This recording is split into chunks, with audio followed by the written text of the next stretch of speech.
We have something really unusual today.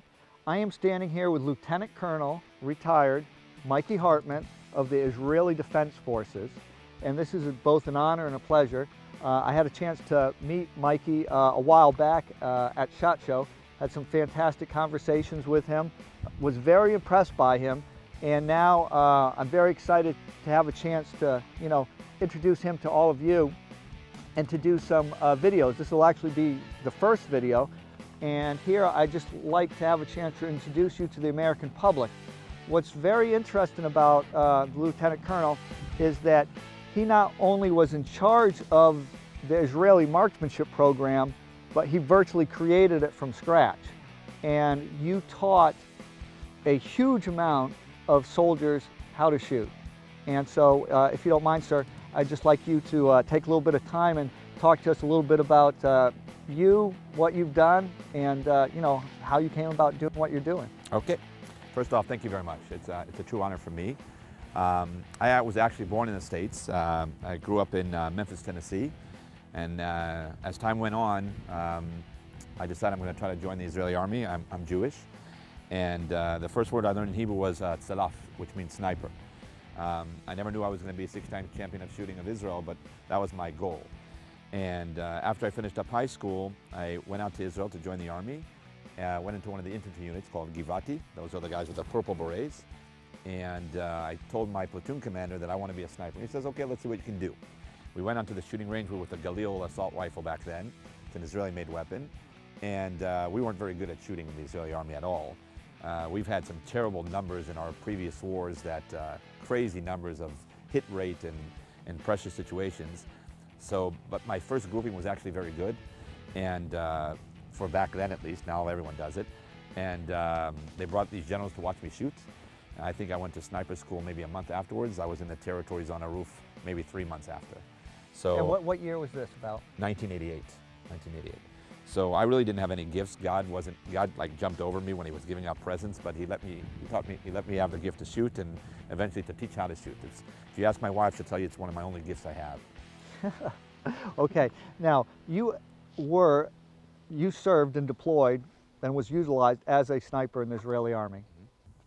Yeah, I was actually, back then it was very, very rare that people were hitting the targets very well. So I stood out. So I was a very young tool back then. They would put me on a roof and they would say leg or head, knee, and I would be shooting often. It became something that I was good at. I understood how to shoot. And later on, when I was a sniper, we were a sniper with the M14 weapon. That's what we had with the Nimrod telescope, and we didn't even have a night sight on our sniper weapon. So I had to carry another weapon with a night scope. So I had like 3 different weapons. I had a Galil and an M16 and I had an M14. So that's the way it was back then. I developed ambush scenarios for the way we do ambushes in Lebanon, shooting positions. Basically, I wrote the Israeli doctrine on how to shoot. So every shot that's shot in the Israeli military is from a doctrine that I wrote. I used to wake up in the middle of the night with a pen and paper, and I had an idea, and wrote it down, and then the next day the Israeli army was doing it. I didn't really have anybody above me. We're not as disciplined as you guys. We can learn something from a situation that happened in Gaza or in Lebanon, and the next day we learn what was wrong and what was good and what was bad. We fix something, and the next day we're doing it. We don't have all that red tape, bureaucracy stuff, so I wish we had more discipline, but we're more into the improvisation. We just shoot from the hip sort of thing. What I found interesting is one of the things that you were talking about was there wasn't a systematic methodology for teaching marksmanship in the Israeli army in the 60s and 1970s era. I don't think even until the 80s. Okay. And so what actually sparked that, and how did you come to actually be put in charge of it? Basically, the Israeli army, the way it was built, was that every unit would shoot the way he thinks he should shoot. What my sergeant taught me and what his sergeant taught him, and so on and so forth. So basically there wasn't any doctrine. Everyone would just go to the range. I remember as a boot camp soldier, I would go to the range and my commander would be lying down on the range and we would shoot at a target, I don't know, maybe 25 meters. And you would run to the target and you wouldn't even write a score down. You wouldn't say what kind of grouping you did. This is 1988. You'd just come back and say if you hit the target. If you hit the target, you put the target at 50 meters.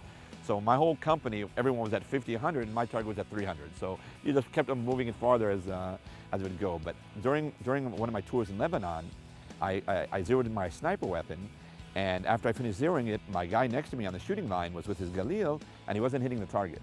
So I went over to him, what made sense to me, and I started teaching him what I think he should do differently when he's shooting. And my platoon commander saw that, and he said, "What do you do?" I said, "I don't know, just what logic says to me." He says, "Do it to the next guy." And so I went all down the shooting line, and then there started being this story in the Israeli army that there's this American immigrant that came to the Israeli army, and he has this ability to make people shoot.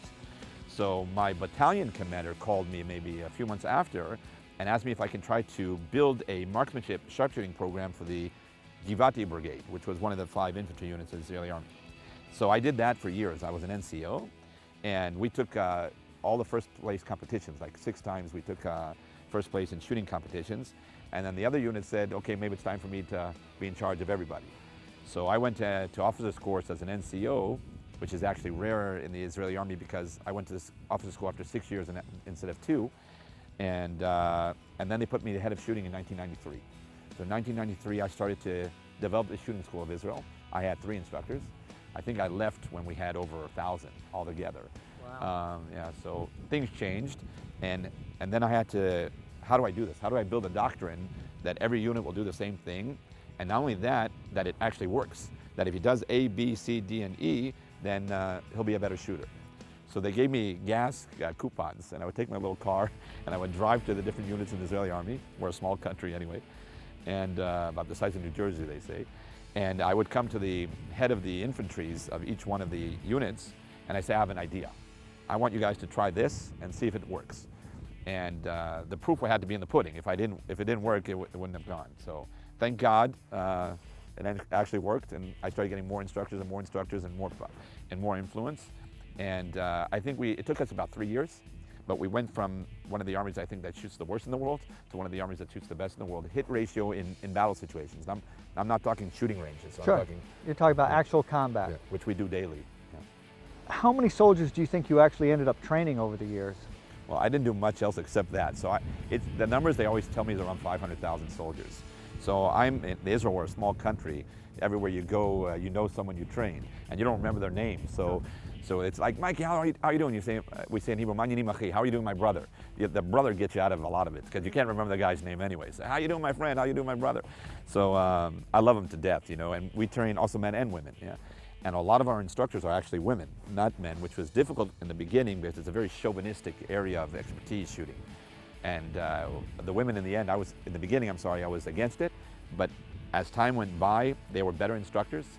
And you bring a beautiful woman into an infantry unit, and I don't care what she's gonna say, they're gonna listen. They don't want her to go, just don't go, It's like seeing a little flower in the desert sort of thing.